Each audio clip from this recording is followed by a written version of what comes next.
Hello everyone and welcome to this video, which is in our Great Engine Middlegames series. I'm Grandmaster Matthew Sadler and we are probably going to have a look at the final Leela-Zero against Torch game from the CCC 21 Blitz Challenger match on chess.com. So what is this position? Well, this position is quite amusing actually. I mean, Black's pieces actually look a little bit awful.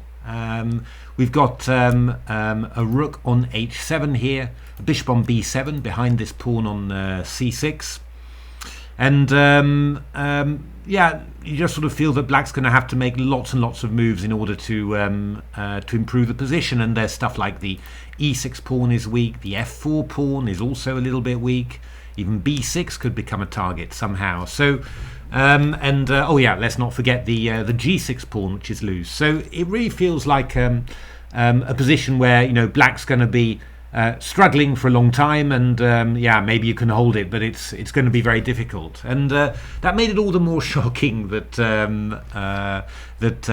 Torch managed to generate so much counterplay in this position. It was absolutely shocking. So Torch is black here, black to move, and Torch sort of teed off with g5. So g5, what's the idea? Well, obviously, you know, if you go h takes g5, h takes g5. Funnily enough, this was the Stockfish and Dragon choice, but you know, the rook is getting active on the h file here. So you know, you sort of feel that that Black's definitely gained something from this. Yeah, I mean, h5 is maybe a little slow. You'd probably like to keep that in reserve, really, that option of maybe opening the king side later. The engines thought that after knight e8, maybe rook d1, knight c7, the Black would be solid enough here. You know, you'll manage to get your rook into play somehow, cover the e6 square, and you won't have too many difficulties. So what Leela tried was simply the move rook dd1, which at first sight looks very, very interesting. Because what you're threatening actually is the move bishop d3, hitting this rook on h7. So yeah, I mean, Black's got to think of something to do with that. But I mean, you wouldn't really want to just to play a move like knight e8 and then move the rook out there. I mean, then actually hg followed by king e2, rook h1 could actually become very dangerous indeed. So what Torch did was quite extraordinary. Played the move h5 here, so totally putting the king side on fire. Now Leela played the clever move bishop d3, just hitting that rook on h7. It looks like the rook is totally trapped. You know, if rook h6, we've just got hg simply. However, Torch had planned an extremely clever tactic here, which was the move knight takes c3. So, well, obviously something like bishop h7, we can go, well, for example, rook takes d1, no problem there. So b takes c3 played, and then the follow-up. First the piece sacrifice, and then the exchange sacrifice. And after rook d3, bishop a6, pinning the rook to the king. This is actually incredibly awkward for white. There's just you think with the knights around, there'd be a good way of using a smaller value piece to defend that rook on d3, but there isn't. I mean, either you go rook d1, use your rook to defend it, or you play king e2. King e2 is the most natural, but now Black carries on with h takes g4. Now threatening this knight on f3, and we're still pinned here. This is you know, one of the big things about the position, that white can't just give, you know, just give some material back to try and get out of trouble, because well, a lot of big value things are hanging. You know, if you play a move like king d2, we just take on d3, take on f3, and Black's material up. So yeah, you need to keep on going. So knight g5 played by Leela, takes, and now this rook on h7 that, you know, 6 or 7 moves ago looked like the worst piece on the board, never become active, jumps into play with rook h3, and there's a big pin against this rook on d3. Now you are a piece down, you're not out of the woods yet, but after rook ed1, then Black is able to play the move g3. And yeah, for example, if you go if you play knight e1, I just play the move g2 here, threatening to queen. Knight g2, I go rook takes d3, rook takes d3, and then this move f3 check is really clever. So you've got to take this pawn. You can't allow well, black to take on d3 and then take on g2. But then after bishop takes d3, well, it's well, a pawn down, but opposite coloured bishops, and yeah, black's also got the possibility of playing b5 here, so plenty of counterplay for black as well. So that's an absolutely stunning idea. So after g3, Leela took on g3, and now we get this rook h2 check, and suddenly out of nowhere, you know, black's a whole rook down, but there's no way to stop black from getting all of the material back. Something like king e1, we just go bishop d3, rook d3. And even f takes g3 here, and well, here we go rook check, king d2, rook h2. No way for white to do anything, and we can always throw in g2 if we particularly care as well. So king f3 was played by Leela. Bishop takes d3, rook takes d3, rook c2, bishop f4, and quite an interesting endgame here. King h7 stopping g6.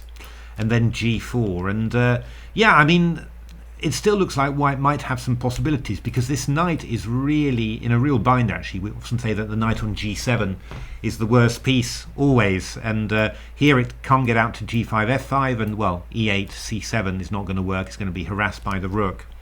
But black's got a very important thing in this position, and it's this move b5. And yeah, black's able to create a passed a pawn. And actually, it's not that easy for the bishop, for white's dark square bishop, to get back and assist in stopping the pawn. So Leela came up with something quite interesting. Bishop d2, b takes a4, king e2.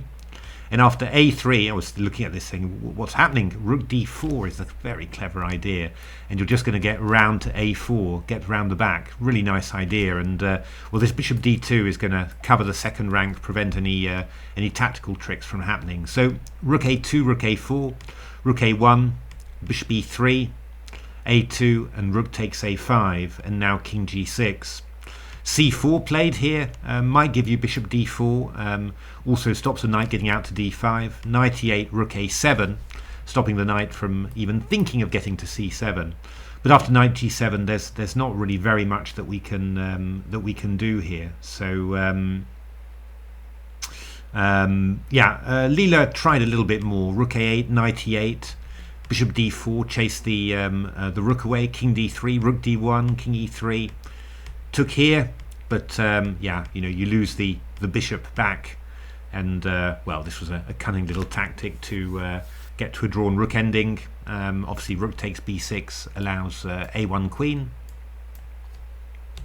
So rook a2, rook e6, king f3, rook f6, king e4, rook d6. Very accurate, threatening rook d4 check, hitting both pawns. So this just ended in a draw after rook g2 check, king f3, and rook c4, and the engines agreed a draw there. Yeah, I was just kind of amazed really about that game. Just the contrast between, you know, because I play through these games very quickly, and I was sort of saying, doesn't look very exciting for black, and then, you know, a couple of moves later, the whole king side is exploding. And Torture sacrificed first a piece and then the exchange in order to just blow this position apart. You know, it was really a very impressive game, and yeah, I mean, you know, I really think that those two engines produced a really nice match. You know, a lovely clash of styles there, and yeah, the engines very well matched indeed. You know, with Torch just edging it there. In a 500 game match. Very interesting indeed. So there we are. I think that's going to be the final one. We've got obviously the TCC Division P coming up, and I'm sure there's lots more on chess.com that I haven't seen. You know, thousands of games played since this Leela-Torch game. I mean, there was the Stockfish Torch final. There was I think an alt final as well between Stockfish and Leela, and well, there's new stuff going on. So well, just try and I can't keep up with that, but just try and pick out the nicest bits from wherever I can find them. But anyway, I hope you've enjoyed this very much. I think, yeah, you know, I really get the feeling that Torch keeps on improving, developing. Yeah, I like the active style very, very much. You know, it's definitely how you like chess, like to see chess played. So yeah, looking forward to all the developments, and hopefully, you know, Torch gets stronger and stronger, and we've got yeah, you know, yet again a very, very strong top three to marvel at in the coming years. So thanks very much. I mean, if you like the video, give a like, subscribe, tell your friends, take a look at my new books on discount on Forward Chess until I think the middle of September, so do take a look at that. And otherwise, you know, thanks very much for watching, and hope to see you at the next videos. Thanks for watching.